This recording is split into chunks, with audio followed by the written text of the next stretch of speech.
오늘 성경은 예수님께서 가장 큰 고통의 시간을 제90쯤이라고 기록하고 있습니다.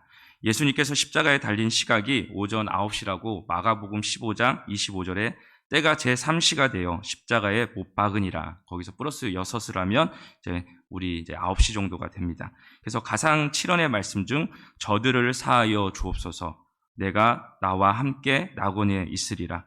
보라 내 어머니니라. 이 세 말씀은 오전 9시에서 정오 전 이 3시간 동안 주님께서 하셨던 말씀이시고, 마지막 오늘 읽었던 우리 엘리 엘리 라마 사박다니와 그 다음 내가 목마르다 다 이루었도다 아버지 내 영혼을 아버지의 손에 부탁하나이다 라는 말씀은 정오부터 오후 3시까지 어둠이 있는 그 시간에 하셨음을 우리는 알고 있습니다.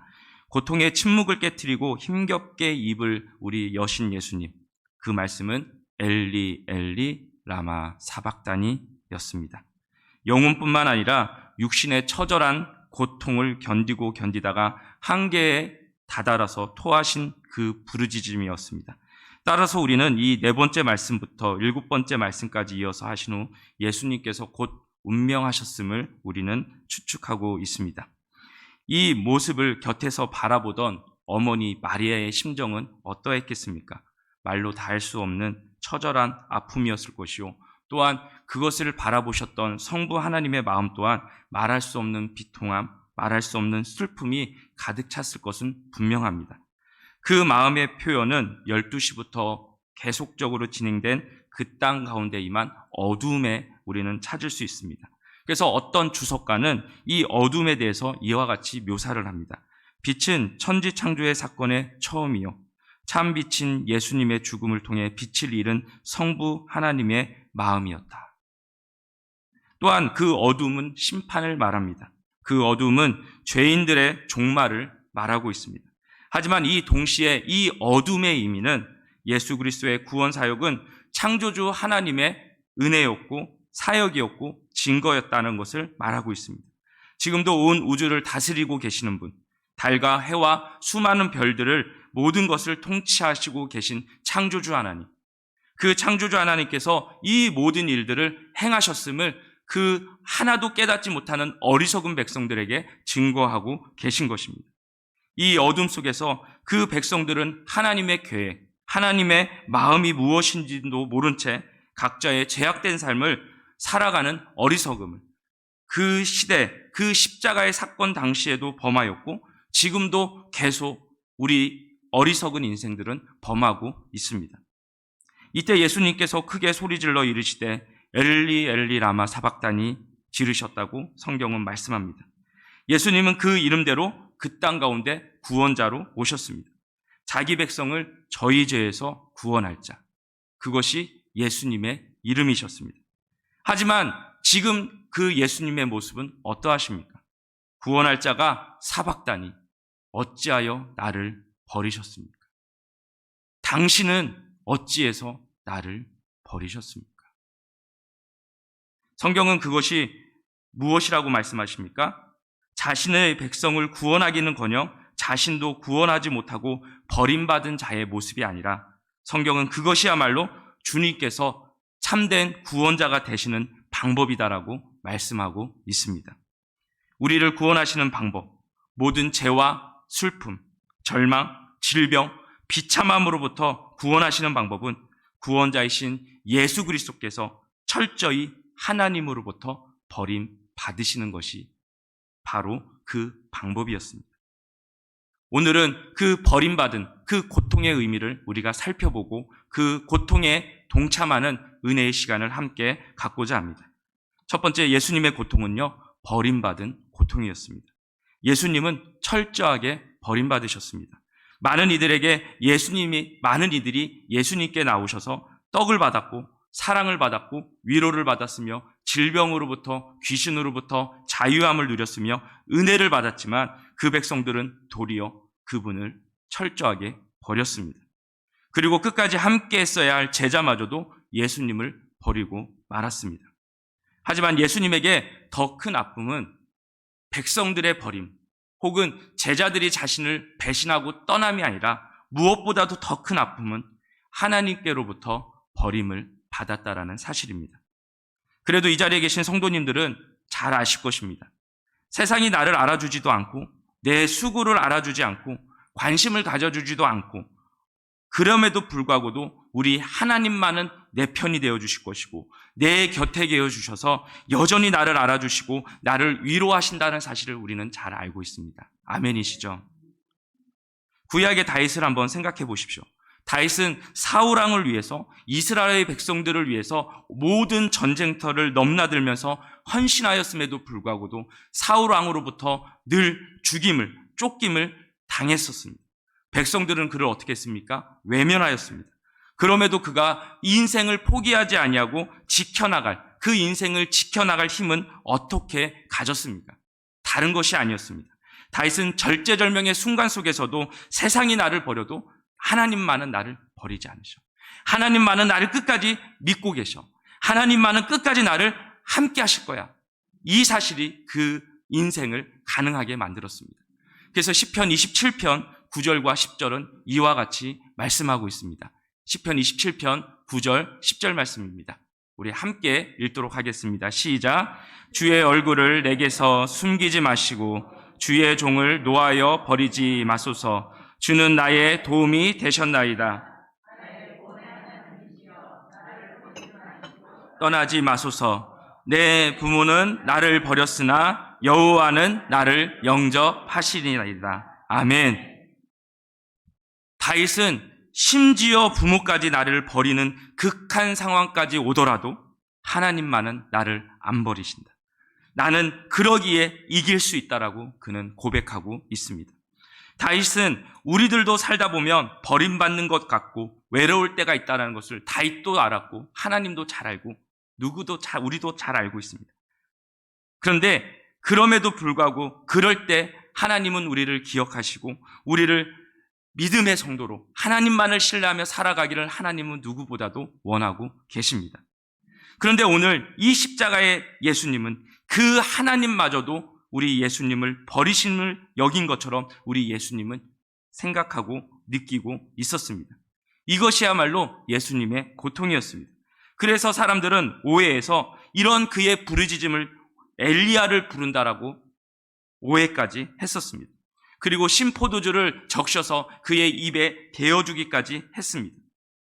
예수님의 고통을 덜어주기 위해서였죠. 그런데 신포도주를 예수님이 말로 들어 마신다라고 그 예수님의 고통이 해결되어질까요? 그 예수님의 고통이 끝이 날까요? 혹은 그 고통이 경감이라도 되겠습니까? 버림받은 고통을 왜 견디기 힘들겠습니까? 그것은 아무도 나를 사랑하지 않는다라는 사실이 더욱 우리를 고통으로 몰아가는 것입니다. 자살에 대한 연구를 하는 사람들이 이런 얘기를 합니다. 배고픈 사람은 거의 자살하지 않는다. 도리어 배고픈 사람들은 빵을 훔치는 죄를 짓는다.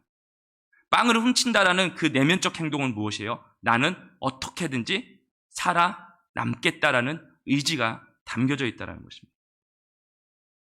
그런데 자살하는 사람들을 보면 환경적으로도 좋고 먹거리도 좋은 사람들 중에 자살하는데 왜 그러는가? 그것은 사랑받지 못하기 때문에, 버림받았다라는 절대 고독이 그를 에워쌌기 때문에 그는 그 절대 고독 앞에서 이 땅을 떠날 길을 결정할 수밖에 없다라는 사실입니다. 사랑하는 성도 여러분, 그러기에 우리는 좌우에 있는 그리고 앞뒤에 있는 우리 성도님들을 더욱 사랑해야 될 이유가 여기에 있습니다. 우리 한번 좌우에 있는 분들을 한번 바라봐 주셨으면 좋겠어요. 눈이 캐림치하게 있을지라도, 화장이 옆으로 좀 번진 것처럼 보일지라도, 잘 먹힌 것 같지 않을지라도 우리 한마디 하셨으면 좋겠어요. 예수님 안에서 사랑합니다. 제가 설교하려고 제가 저기 뒤에 있는데 어떤 우리 전도사님이 저한테 그러시더라고요. 목사님 되게 피곤하신가 봐요. 눈이 휑해요. 그래도 저 사랑해 주시죠. 이것이 공동체 그리고 하나님 안에서 서로 사랑하는 이유가 있는 것입니다. 온 우주가 그래서 사람은 밥으로 사는 존재가 아니라 사랑을 먹고 살아가는 존재입니다.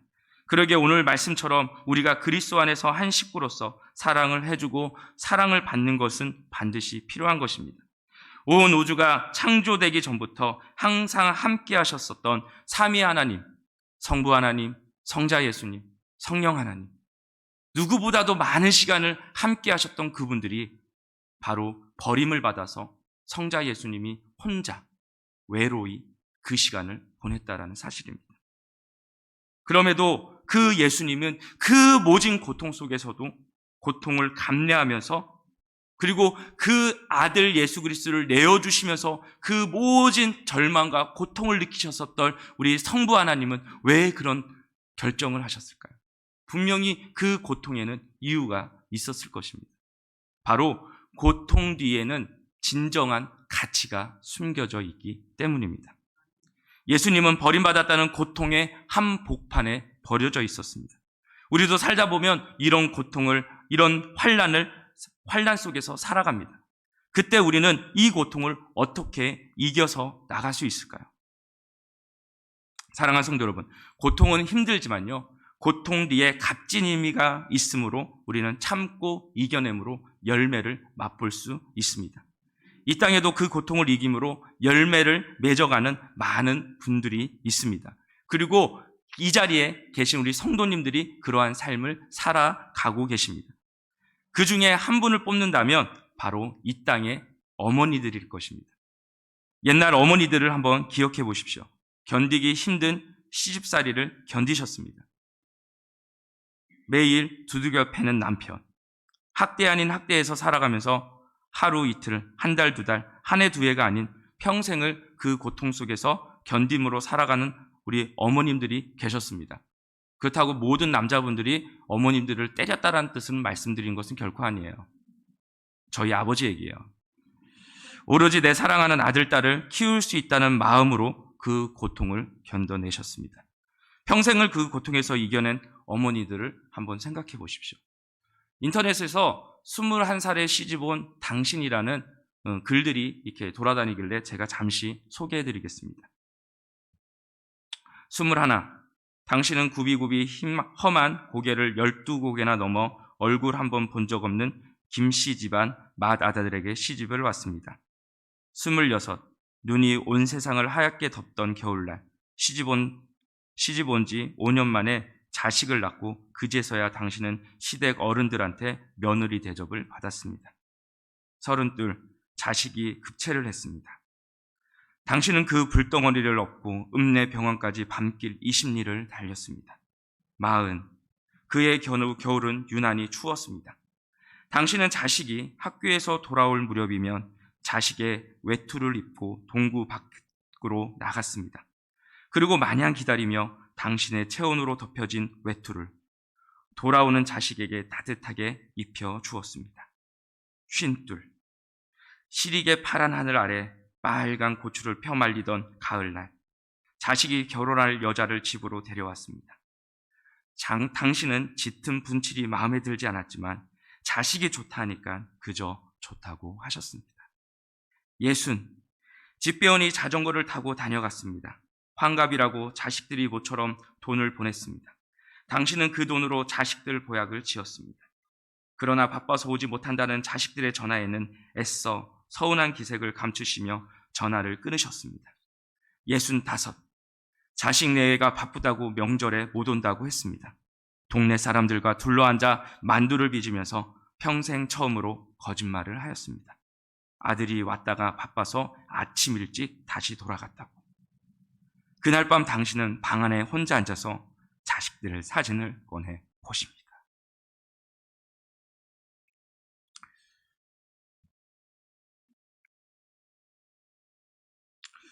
오직 하나 자식이 잘 되기만을 꿈에도 바라며 평생을 살고 이제 성성한 백발의 골 깊은 주름으로 남은 당신, 우리는 그런 당신을 어머니라고 부릅니다.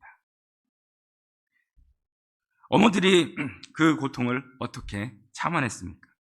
그 이유는 다른 것이 아닙니다. 그 고통에는 가치가 있었습니다. 이 고통 뒤에는 내 자식을 키울 수 있으니까 그 고통을 감내한 것입니다. 고통에는 의미가 있고 가치가 있습니다. 예수님의 십자가의 고통 속에도 담겨둔 의미와 가치가 있는 것입니다. 우리들이 구원을 받게 되었습니다. 마가복음 15장 37절에 예수께서 큰 소리를 지르시고 숨지시니라. 찢겨지는 고통 속에서 버림받는 고통과 죽음의 고통의 자리까지 이르렀습니다. 그분은 그 고통의 끝에서 죽음까지 맞이하셨고 절대 절망이 그분을 찾아왔습니다. 그런데 그때 마가복음 15장 38절에 이에 성소의 휘장이 위로부터 아래까지 찢어져 둘이 되니라.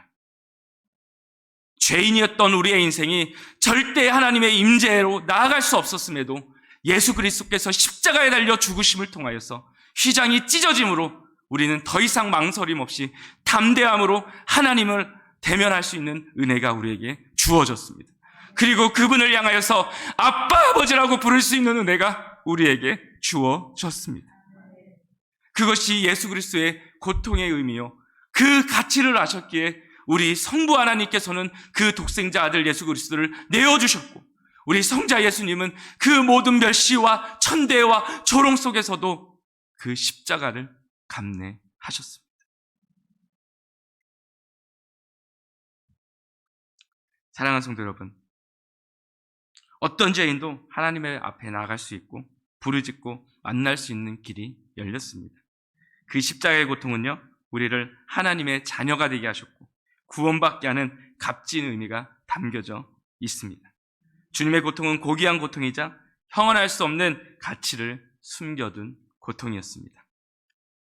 그 고통은 그 가치를 넘어서 바로 우리 예수님을 만왕의 왕이요 만유의 주가 되게 하셨습니다. 할렐루야, 아멘이시죠?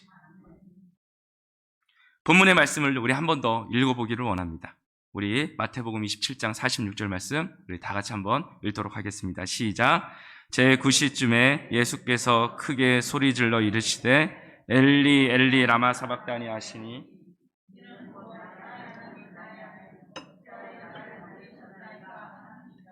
아멘.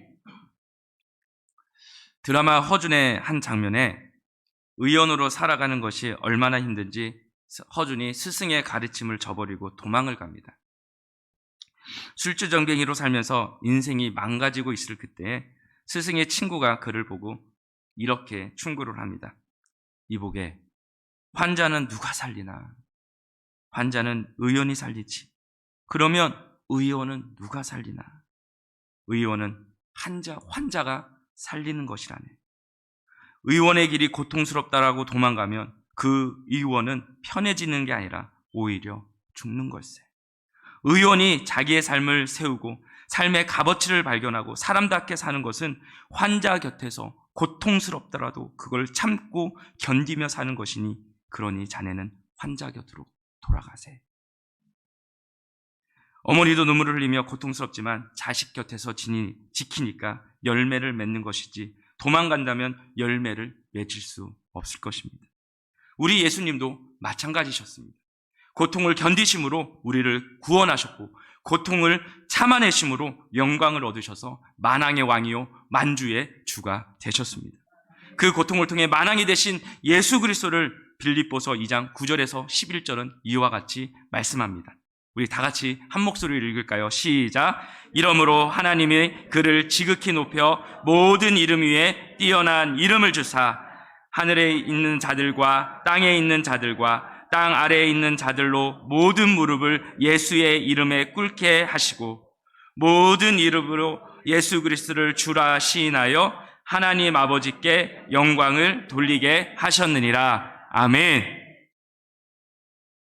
그러므로 예수님의 고통은 무의미한 고통이 아니라 많은 가치를 담고 있는 것입니다. 하나님께서, 우리 주님께서 고통을 주신 것은 버리신 것이 아니라 사랑이라는 것을 우리는 기억해야 합니다. 성경의 인물들을 한번 생각해 보십시오. 요셉을 보시면 17살에 팔려서 13년간 버림받은 기간이 아니라 하나님은 그 훈련의 기간을 통해서 하나님의 사랑으로 하나님의 사랑의 시간이었음을 우리는 알고 있습니다. 모세는 어땠습니까? 나이 40세에서 80세까지 그는 미디안 광야에서 시간을 보냈을 때 버림받은 인생이 아니라 그를 연단하셔서 바로 하나님의 사람으로 훈련시키는 사랑의 시간이었음을 우리는 알고 있습니다. 고통 속에서 하나님의 사랑을 발견한 귀한 성도님들이 되시기를 주님의 이름으로 축복합니다. 여러 가지 고통이 있지만 난 버림받은 것이 아니다. 나는 지금 하나님으로부터 버림받은 것이 아니라 하나님의 사랑을 받고 있구나. 하나님의 귀한 존재로 나는 준비되어져 있구나 라는 것을 믿고 깨닫는 이 은혜의 시간이 되시기를 주님의 이름으로 기도합니다. 기독교의 신앙은요, 우리를 당신의 고통을 제거해달라고 기도하는 것이 아닙니다. 그런 유혹은 우리에게 속한 내용이 아닙니다. 기독교의 신앙은 고통을 잘 이겨낼 수 있도록 가르쳐주는 것에 있는 것입니다. 그 의미가 무엇이고 가치가 무엇인지, 그 고통 안에서 의미와 가치가 능력을 주는 것이 바로 기독교라는 종교라는 사실을 믿으시기를 바랍니다. 그리고 비로소 참된 성도요, 참된 하나님의 자녀요, 참된 그리스도인으로서 우리는 살아가게 될 줄 믿습니다. 우리 부모님들이 온종일 땀방울들과 씨름하고 자존심을 버리면서 몇백 번이라도 허리를 숙이고 인사를 하며 그래도 자식들 앞에서 웃으시는 이유가 무엇입니까? 우리 예수님이 엘리 엘리 라마 사박단이라고 외치시며 고통을 참아내신 이유가 어디에 있습니까? 고통의 의미, 고통의 가치, 우리를 자녀 삼으시고 만왕의 왕으로 영광 받으실 열매를 바라보셨음을 아셨기에 그러하셨음을 우리는 기억해야 될 줄 믿습니다. 말씀을 정리합니다. 주님이 맡기신 십자가를 고통인 줄 알지만 울면서 그 십자가를 지고 가는 것이 고통의 참된 의미를 발견한 자의 삶이요, 그러기에 십자가의 고통 속에서도 우리는 찬양을 부르는 놀라운 기적의 삶이 우리 가운데 있음을 믿습니다. 이 사실을 깨달으시고 우리가 남은 고난주간의 삶, 그리고 다가올 부활절날 참된 부활의 의미와 그 기쁨을 누구보다도 그리고 언제보다도 더 크게 선포하고 찬양하고 간증할 수 있는 우리 모든 동산의 성도님들이 되시기를 주님의 이름으로 축복합니다.